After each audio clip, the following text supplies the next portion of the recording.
Yeah, welcome everybody. So we are now in session here with these three gentlemen. We will be talking about 3D streaming formats.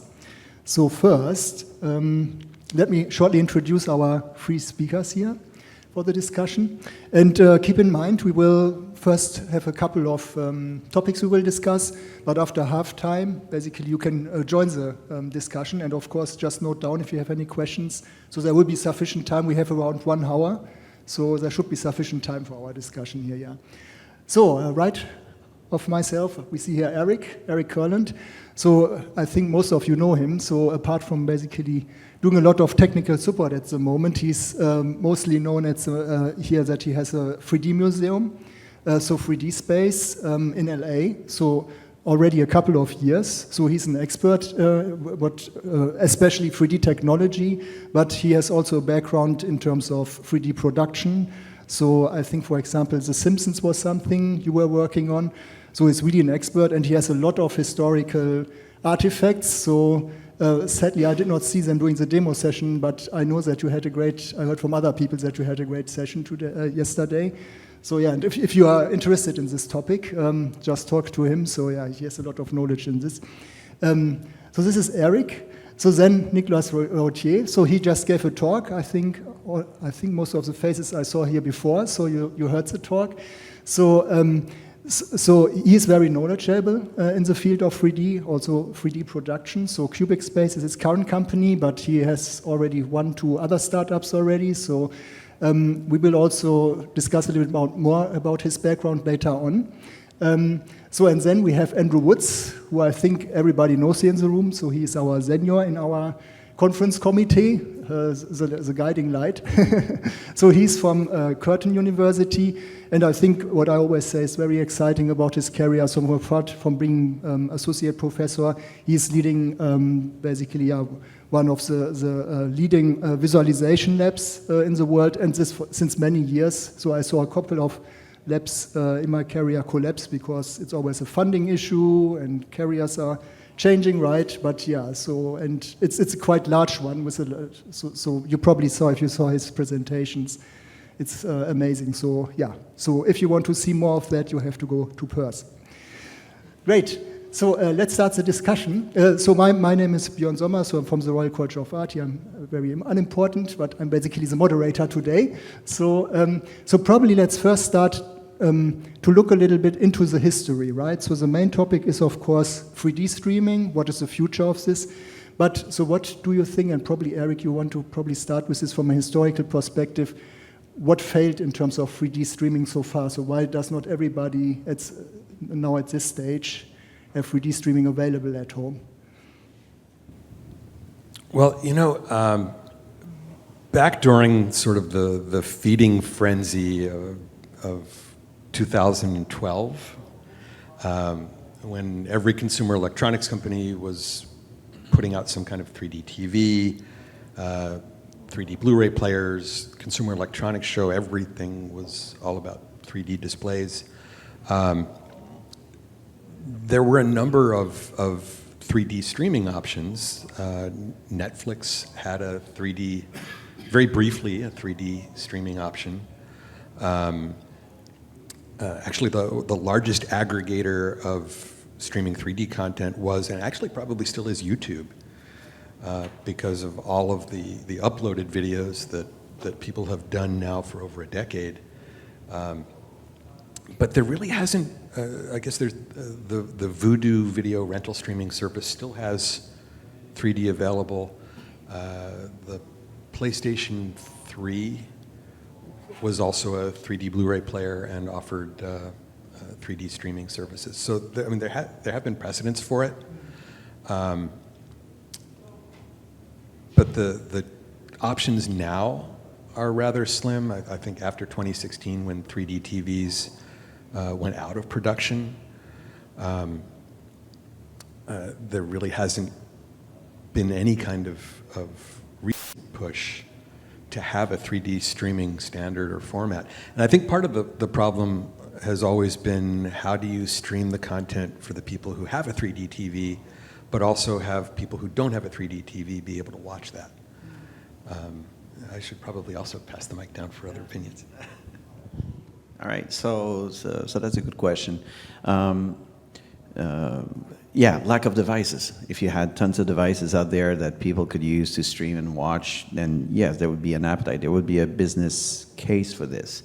And that's the major issue. How do you make money out of it? I remember at the time, Sensio, one of my former companies, we had a service called 3D Go. So we did, yeah, absolutely. So at the time there was 3D Go, 3D Crave. There was also 3D, and we were all doing different things.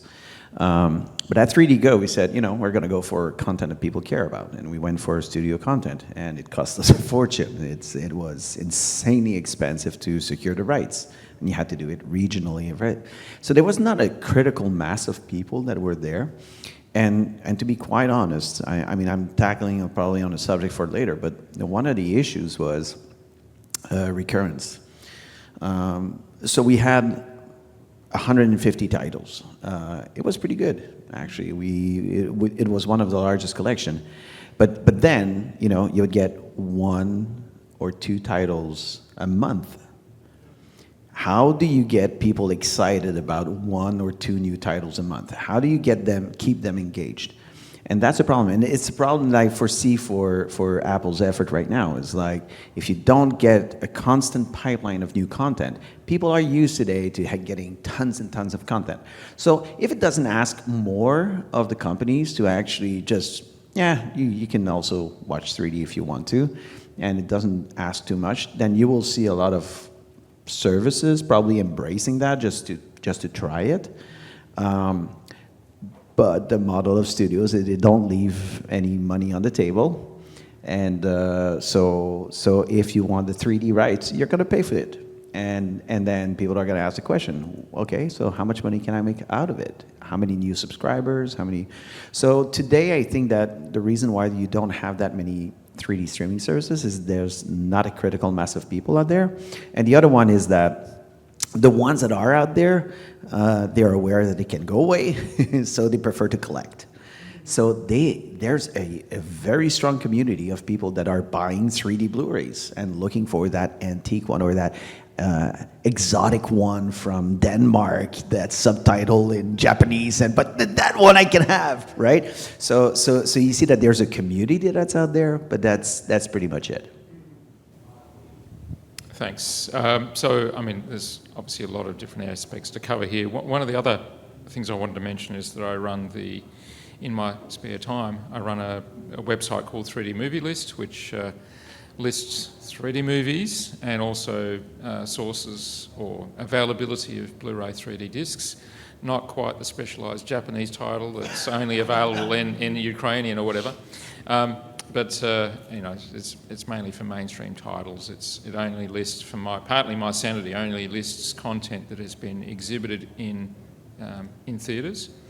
And I originally started out that website because people were saying, there's not much or enough 3D content, and my own impression was there was a ton. It was just not available. So I set up the website and started listing all of this content, and through the feeding frenzy years, there was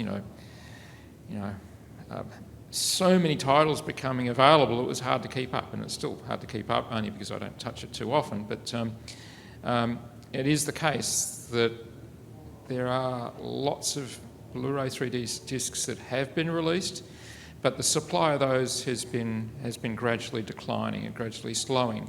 At the same time, streaming services have been taking off. I mean, I think one thing that has definitely changed over the past, since 2012 to now, 12 years, is that now a lot of people have much better internet connections. I know when back in 2012, our own internet connection at home was really, really poor, so I couldn't even consider streaming at that time. And Blu-ray 3D disc was the best way of doing that, because you had very good quality. If you streamed, you were probably going to get a lower quality stream, a lower quality playback. Now that is improving significantly. It's improved significantly. But with the reduction of the availability of Blu-ray 3D discs, then people will be looking for other sources, and looking to the major streaming services such as Apple TV and Disney Plus, which have fortunately now just in the last few weeks announced the availability of 3D streaming. At this time only for the Vision Pro, but fingers crossed that might be expanded in the future. So I might just leave it at that for the moment and go back to you. Maybe just one side question. So do you think in general 3D Blu-rays have a future, or is it basically just something, so apart from streaming, which will be only a very sideline in the future in terms of 3D content? Well, I think 3D aside, there's just in the past few months, there's been a lot of talk about how, with like Netflix dropping 200 titles, that physical media is still necessary. People who want to have access to these movies are worried now that movies that they've been able to watch might disappear, and having that disc at home, you have a physical copy that you can always watch. So whether that's going to translate into the continued production of 3D Blu-rays, don't know. That also depends on whether the electronics manufacturers continue to make Blu-ray players. But at least among movie collectors and enthusiasts, there is still a very strong desire to have that physical media. Yeah, great. So I think another interesting fact, what Niklas and me also discussed already, is I think in terms of usability, right? So we had a lot of different ecosystems during the time 3D movies came out. So in the 2013, 2016. So I think so. We talked already about 2016. It was the last year when we had a new 3D TV released to the market, and then it basically. All the producers basically dropped the topic in terms of 3D TVs. And what is great at this conference, what we saw now and what we heard from CES is basically that 3D TVs are back. But I think in our conversation we were talking about that also usability is a big problem, right? So do you think that also 3D streaming, 3D TVs, there's a lot of potential in terms of how you can improve the usability in the future, and I think that might be also what Apple is doing right now, right? And in this context, yeah. So what are you referring to?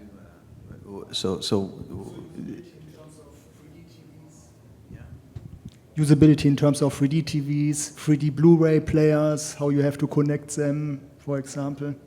Well, yeah, I mean, to me, and reflecting back on the idea of owning stuff, I think that you can own digitally as well. So I think that the era of connected devices or like having physical devices, it's going to be very challenging for this to stay because everybody's moving away from that. So it's going to be a question of trust. Do we trust people to own, like have our digital copy somewhere and upgrade it or whatever? But yeah, I do think that usability is a huge thing.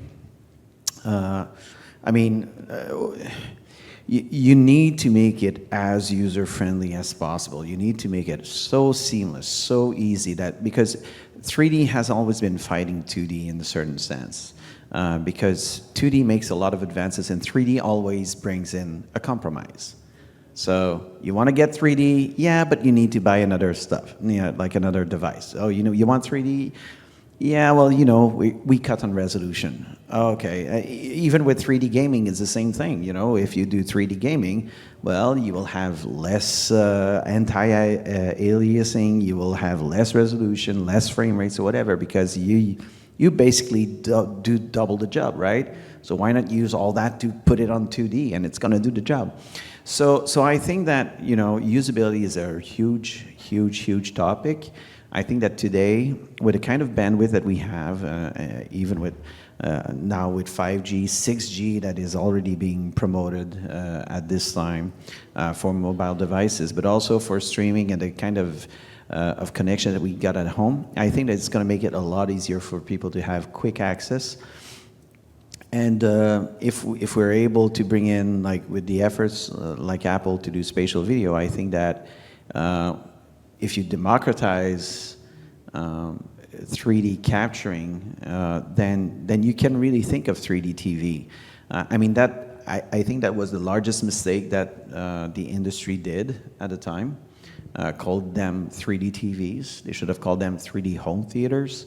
Sounds stupid, sounds a thing of marketing, but it's actually a nice positioning. Don't make people expect that they're going to get every sporting event, cooking show, news flash, or whatever in 3D. It's a fantastic, it's a premium experience that we provide with a premium set. They position it as 3D TV. Well, yeah, you set expectations there, and then you deliver this.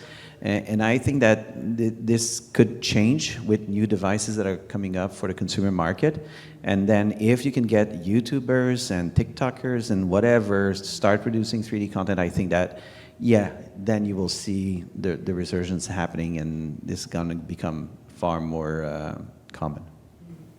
Yeah, so with regard to usability, I think a lot of things are improving, but that might be sort of some of the concern of some of the streaming platforms coming back to, I've sort of made the comment in the topic description for this session was that existing streaming platforms could offer 3D content in a heartbeat, and that would be in the over-under format.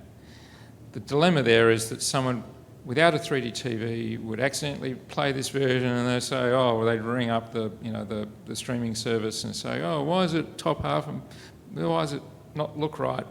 Well, with some of the new playback systems, they will be able to interrogate the TV and see whether it is or not. Blu-ray players can already do this. And in fact, if I turn my LG TV on after I turn on the Blu-ray player say, oh, you don't have a 3D TV, and oh, okay, I've got to turn off the Blu-ray player and then turn that back on again so it recognises it. Well, hopefully that sort of thing can be resolved more easily. But with, say for example, a device like the Apple TV 4K, then you'd be able to guide the user through what's necessary. Tick the box, do you definitely have a 3D TV? Or if it just interrogates the device through the HDMI, enable it only on compatible devices. One of the other interesting things about these new announcements is that the 3D version of the titles that they are making available in 3D will be made available at no extra cost. So if you're already an Apple TV subscriber or a Disney Plus subscriber and you have the Apple Vision Pro, you'll be able to watch the 3D version of the content that they've put on their platform at no extra cost. So is there a financial benefit to those platforms in this particular instance? It's hard to say. I think it's probably a market seeding exercise at this point. But will they charge extra for the 3D version like they do in the theatres? Or is that just a service they provide sort of as an incentive for people to subscribe to their service as opposed to another? I think Eric was also mentioning big screen TV is another application. I'll let you talk about that later. But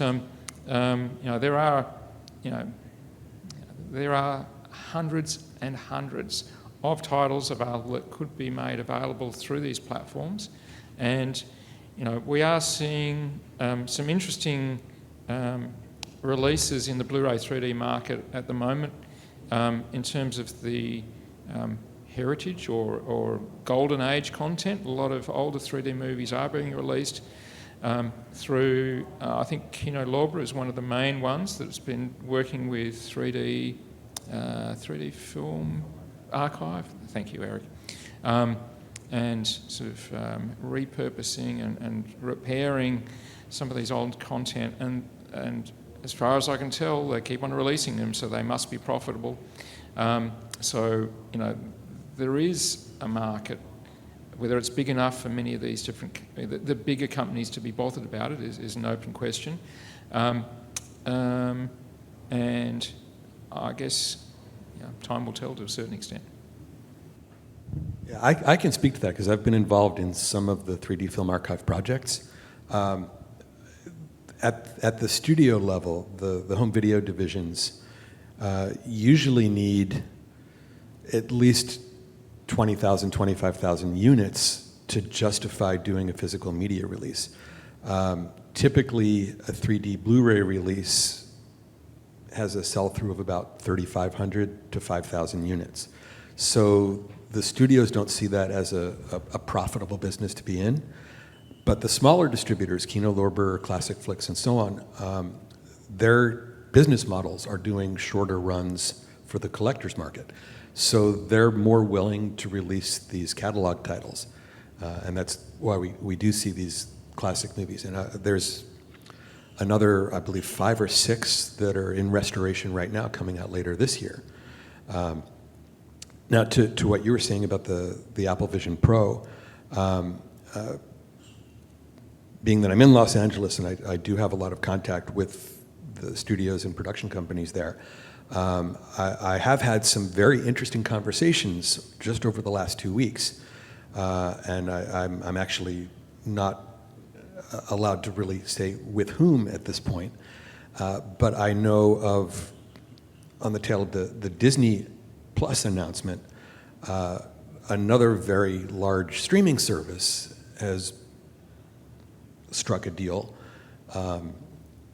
and I was asked by a person from the studio what my opinion of the Apple Vision Pro was, because they were preparing a lot of their catalog 3D titles to be released on that platform.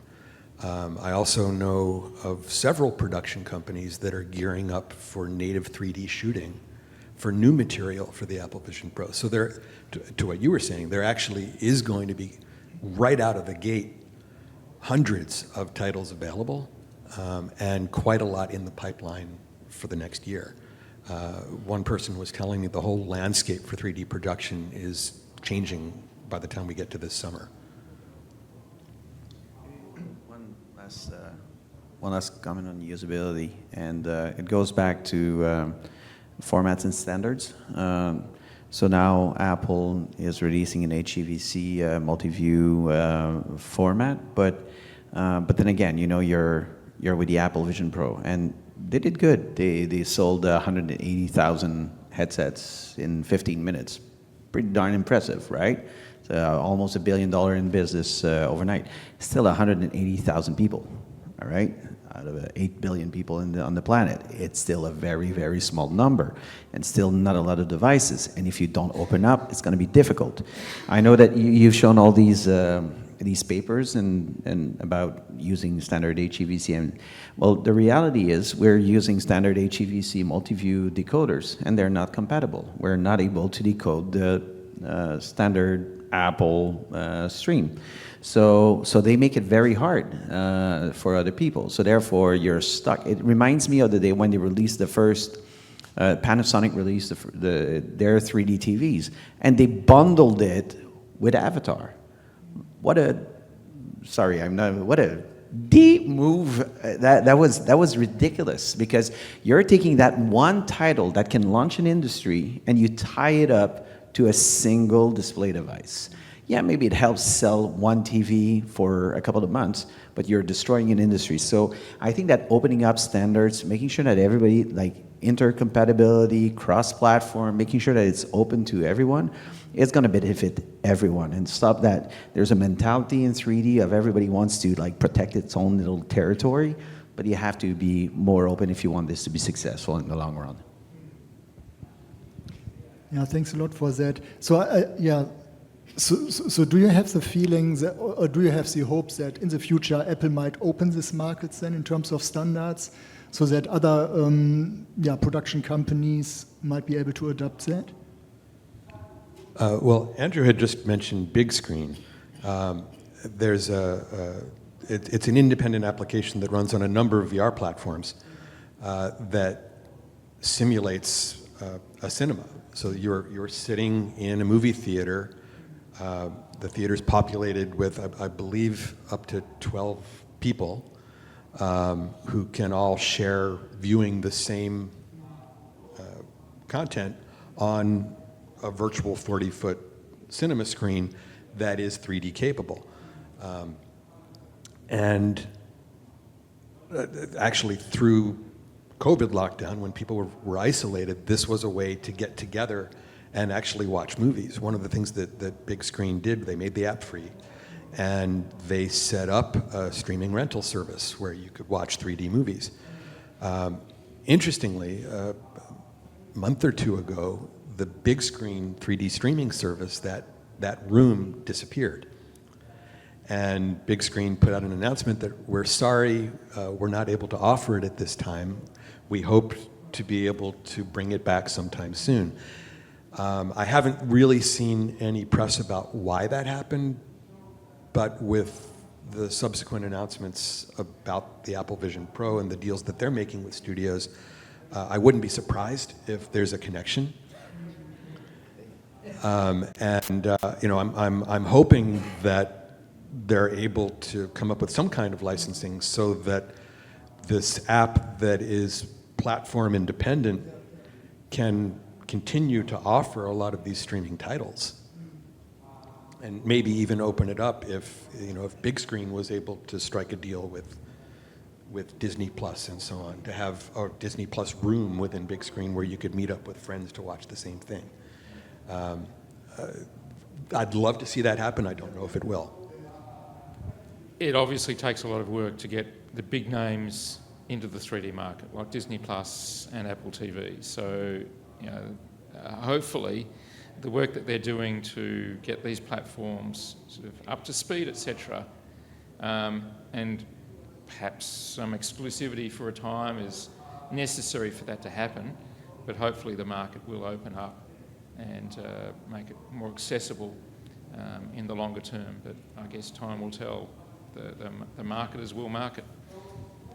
Yeah, one thing I do find kind of interesting and maybe a little distressing is, I had mentioned that there are hundreds, thousands of hours of independent 3D material on YouTube, and Google's announced that there will not be a YouTube app for the Apple Vision Pro, so there won't be a way to watch any of that spatial material on the Vision Pro, at least for now. But still, there's a reason for that, and there are many reasons for that. But one of them, like the quality, like Google is not. I think they're pretty reasonable about it. If you were to take the content that is right now on YouTube and put it in a VR headset, it would be a horrible experience. Because most of the content that's been done, if you blow it up to the VR to have a nice VR experience, it can be anything, and the resolution is absolutely poor.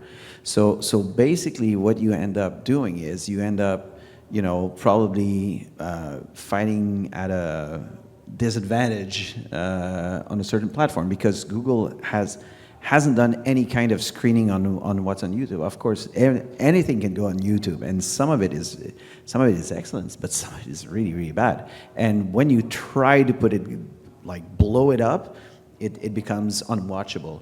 So I think it's the smart thing to do right now, but I wouldn't count YouTube out in the long run. They will figure their stuff out, and they will come with a controlled version sooner than later, I believe. Well, for what it's worth, there's a lot of studio content that is problematic as well. Absolutely. So I don't think there's any way to make the experience of viewing some of those early 3D conversions any better on an Apple Vision Pro. Clash of the Titans 3D? No. Yeah. So yeah, there is a qualitative aspect to this. That, and then there's also back during the gold rush of 3D, there was such a move to take anything that was in production and create a 3D version of it. I tend, rather than conversion versus native I tend to look at it more as whether it was intentionally produced to be 3D or whether the 3D was an afterthought applied. And there's so much afterthought material out there that when you do have something that's intentional 3D, it really does make a mark. But I don't know that there's going to be any kind of differentiation on the new platforms in the quality regard to the studio content either. One that's very quick, like even so I've toured a bit, and you talked about Spatialify. They're spatially now. There are a few now that are coming up on the App Store to actually convert it. So some of them are free ones as well. So it's actually ramping up. But some of these, like, people will believe that this is how 3D is supposed to be, and the baseline is so small that when you shoot it and you convert it to side by side and you use the auto adjust or not that Spatialify provides. I mean, it's glorified 2D, right? And people will look at it and they will say, oh, so that's the big deal? That's what spatial videos are? This is what 3D is? And this is the danger of these things, is that you just come up with this and you rush to market and you say, oh, there's an opportunity. Apple is doing this. Let's just put it side by side and see how people react.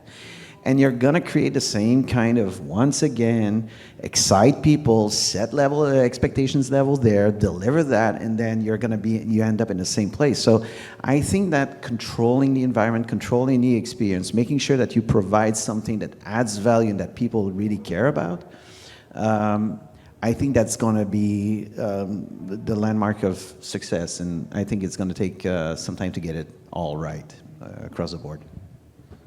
I mean, do we have in this context, it's great that you basically come up with a topic in terms of quality, because obviously this was one of the big failures during the 3D hype. There were just after the Avatar, there were so many super bad movies with unbelievable stereoscopic setups released, and this, I think, partly destroyed the hype.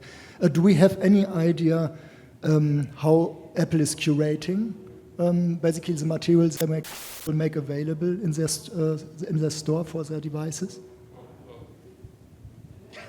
Let's hope that Clash or Crash of the Titans is not one of the titles that they release the 3D version of. There are some titles where we don't want to see the 3D version, and that's one of them. I mean, there is a huge variability. Dmitry Vatilin, I think it is, from Moscow University, did a lot of work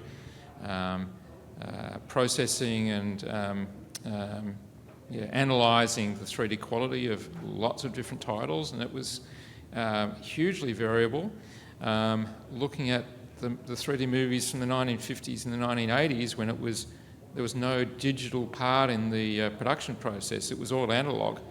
Oh my goodness, there was huge misalignments with most of the productions, and well, I mean, I was still there watching 3D, and lots of people were, but there was big problems with it.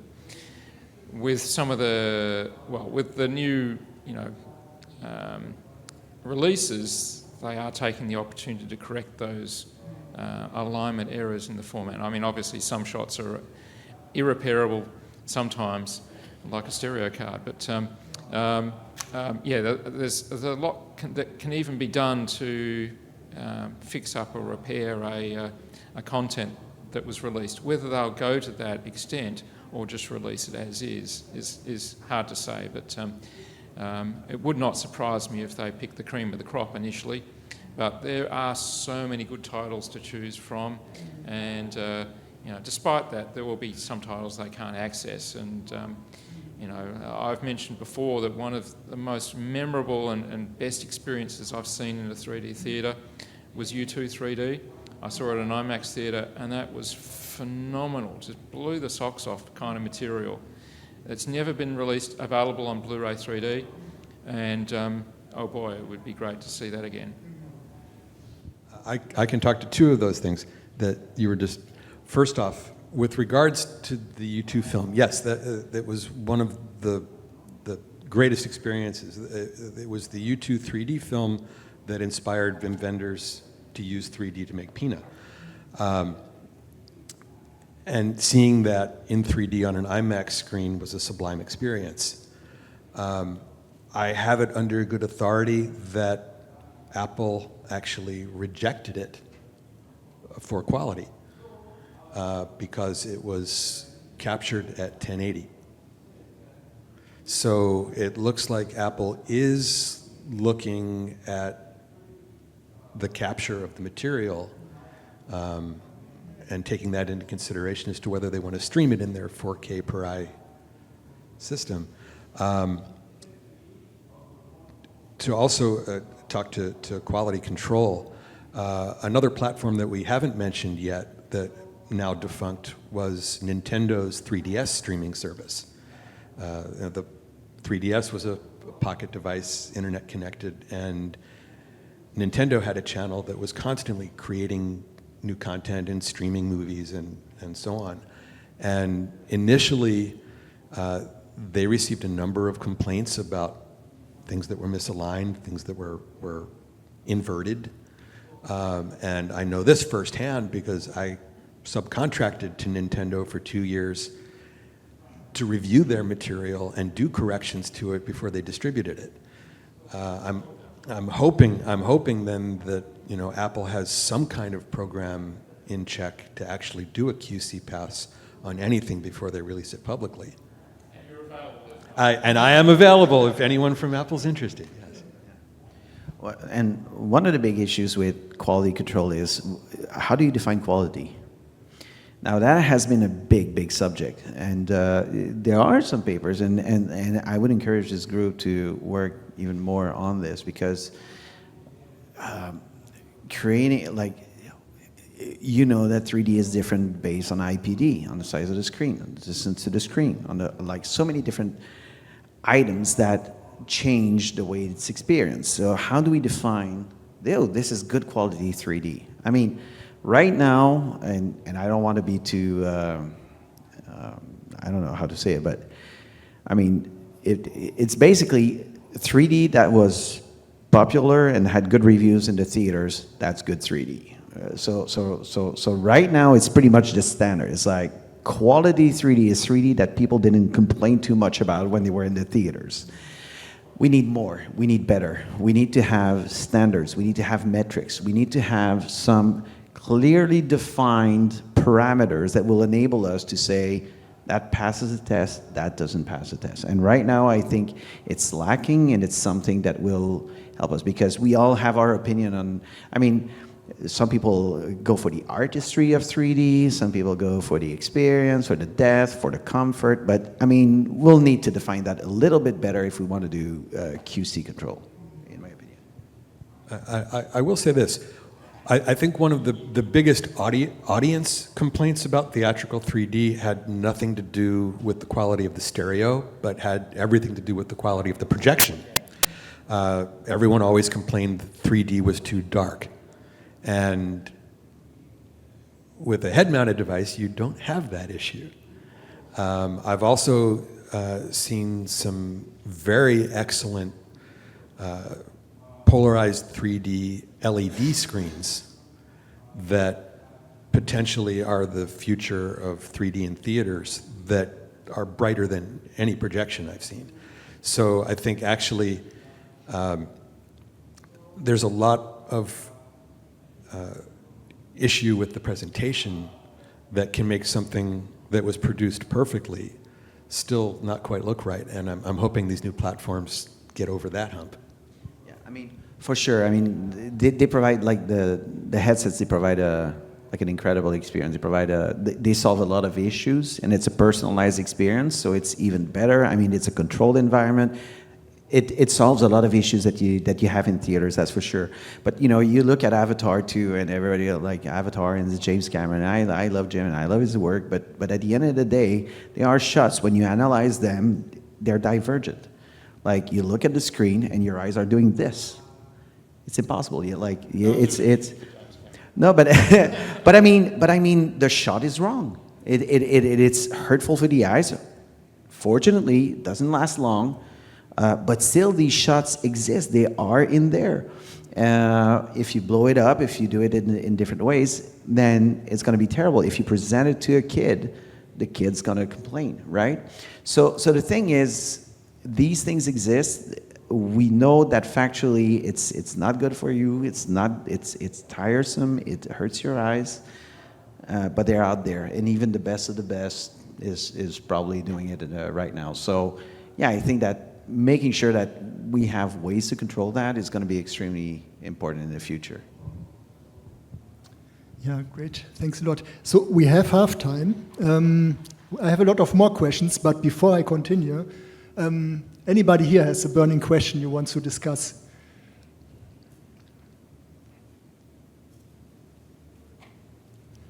At this point, not? Yeah. So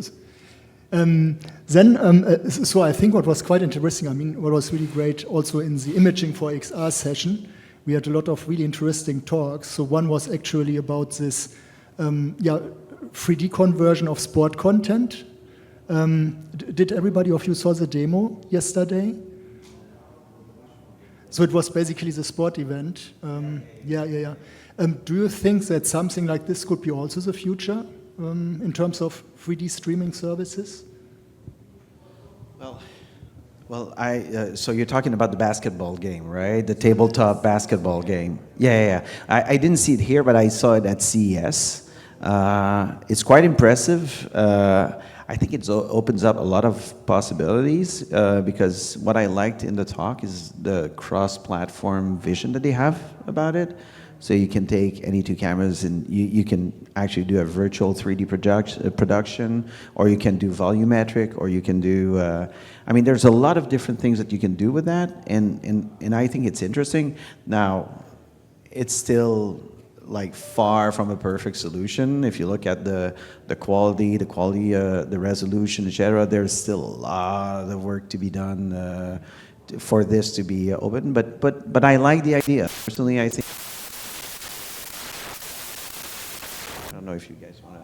Yeah, I was just going to say, but is that really streaming? Is that really streaming? I guess it's volumetric streaming. Yeah, just not quite in the traditional meaning of the term of 3D content. But may well be that we will see new, not just sport, but theatrical content that might be released in a volumetric format. I mean, I'm not sure some of the big directors will want people looking at their content from a different angle than they imagine it to be. It might not hold their vision from a different angle. So it's an interesting thought. Lots of food for thought there. Yeah, so I think it could be in the pre-production, right? But I think it's for live games. If you basically want to have an opportunity to change the content on the run, I think that's what they are heading for. So, and I think it's kind of exciting. It could change the landscape a lot in the future in terms of this kind of 3D stereoscopic content creation. I think then another big topic is, of course, it was great that you had the talk basically introducing the ecosystem from Apple, right? But it's, of course, very pricey, right? So that's not something for the normal consumer market. So it's quite high priced. I mean, we know from before that Apple is quite successful with this. So an iPhone is also not cheap, right? So it's always a very high priced market. But so do you think that's the right strategy to go this way? Or second question, do you think they will have lower end models basically, which will also make this 3D content available? I'm not sure. So to go to I'm not sure I understand the question. So you mean in terms of? So the question is basically at the moment, basically the entry price is quite high in terms of the devices which Apple provides. Yeah, for the Vision Pro, but also the iPhones, of course, are always the higher class models which you need. So do you think that Apple will make the move to also have this on lower end prices available?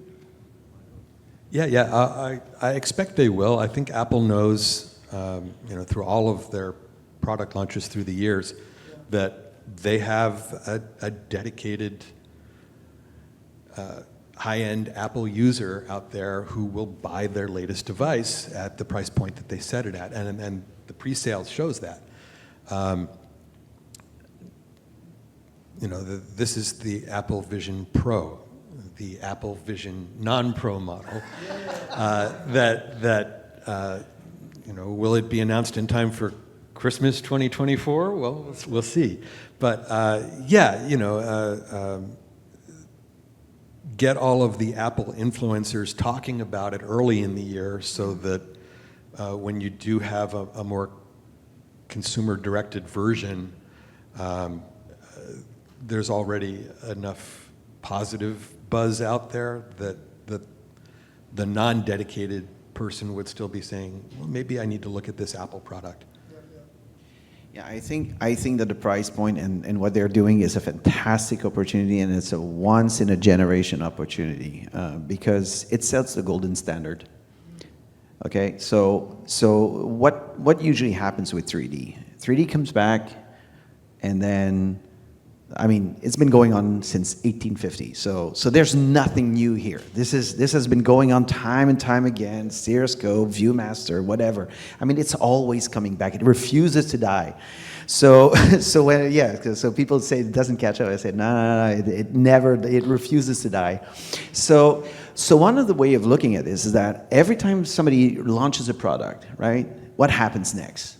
You got the ripoffs. The ripoffs come in, and they all offer subpar product, and everybody like looks at that and say, "Oh, that is 3D. Not ready for prime time." So now we have the golden standard. We have somebody that says, "This is how it's done. This is how it's supposed to look at." So from this point on, anybody that launches a product will be compared to the golden standard. Otherwise, nobody knows. Nobody, they believe that's what 3D is about or what the experience should be. So I think that right now, keeping the price point high, setting the standard very high is a very good opportunity. Yes, you're going to see, for the first year, I'm going to Mobile World Congress. My place is CES. That's where I hang out. But Mobile World Congress, this is the first year I actually go there because, of course, Apple announced the iPhone 15 Pro and Pro Max shooting spatial video. What do you think is going to happen? Everybody out there is going to say, we're spatial. So I'm really looking forward to see all these different applications and products coming out. I think that 2025 is going to be an incredible year for 3D. Let's just make sure that we don't mess it up this time. So maybe Andrew, you will. Yeah, I'll say a few things. Actually, no, let me. Okay. Think about it. Okay. Well, two things that I can say. One, looking at how cyclical it's been, there was the 3D craze of the 1950s that really only lasted from the end of 1952 into the early part of 1954, and then 3D went away. Again, there was the 3D craze of the 1980s when the technology changed to a point where rather than having to have two projectors, you could run 3D on a single projector, which allowed 3D to exist from 1982 to 1985. Still went away again. This current wave actually began in 2006 with Polar Express and Chicken Little. And every year, the press has written an article, 3D is dead. And then the following year, another 6, 7, 8 3D movies are released theatrically. So we've actually now had almost 20 years of consistent 3D releases every year. Digital 3D releases. And yeah, and it was digital that allowed that. The changeover from analog projection to digital projection made 3D possible in theaters again. And so for instance, earlier we mentioned the Voodoo streaming rental service, which just earlier this week announced that Universal's Migration would be available in 3D on the Voodoo service coming soon. So there are still some existing home streaming models that are getting new material. We're still getting 3D in theaters and have been consistently for a number of years now. And I think you can visit 3D Movie List and actually track all of that. And I'll just end this with, I have a friend who had an opportunity a month ago to go up to Apple and test out the Vision Pro. And this is someone that I know who has as much 3D production experience as his work in 3D goes all the way back to the 1980s, and he's still working in the field. And his response to the Apple Vision Pro was, "This is the only way I ever want to watch 3D again." So that's really promising and has me cautiously optimistic about it. All right. So I think it is really important that a gold standard is set, and we start at the top with the best experience we can deliver. It does remind me of going back to when Facebook paid $2 billion for Oculus, and Google came along and said, "Yeah, we can do that with cardboard." Now, I mean, it did, give birth to a new industry in using smartphones for VR experiences, but the experience was really quite poor. And a lot of people now are still, occasionally you hear people, "Oh, I'll just use a Google Cardboard with a smartphone," and I try and steer them away from that as quickly as possible, because it is a very poor way of delivering 3D content. So I am very buoyed by the fact that the Apple Vision Pro has been so popular and sold out its first release of headsets, and reportedly the content quality will be very high, and that does set up the industry very well, and anything that comes along, we need to keep that same level. That being said, we still have lots of very good high quality 3D TVs in the market, and a lot more 3D monitors coming onto the market as well. So I would like to see us being able to use those devices for these content libraries as well. So a fingers crossed moment, but also looking forward to how we are progressing. By the way, I heard there's no more 3D TVs in the market. They're all spatial TVs. Yeah. So I'm sorry to say, but we just have 1 more minute left. So I think to stay in time, we have to stop it here. But please, you know the gentleman now. So in the next break, you can basically step forward and have a discussion. So we could easily continue here for another hour. We have enough topics in this context to talk about. Yeah, thanks a lot to the three of you for joining the session today. And yeah, thank you to you. So we will continue now with the next session. Thanks a lot.